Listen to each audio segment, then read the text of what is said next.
Sebelum kami dilantik itu 2 hari lah sebelum kami dilantik itu ada pertemuan petinggi-petinggi partai lah. Dan mereka memutuskan berbagi, kan gitu.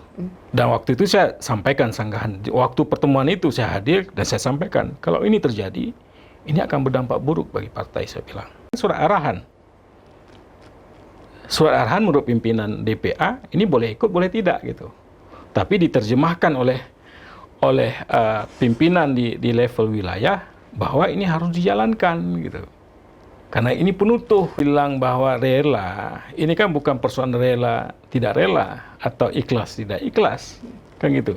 Tapi ini adalah persoalan politik.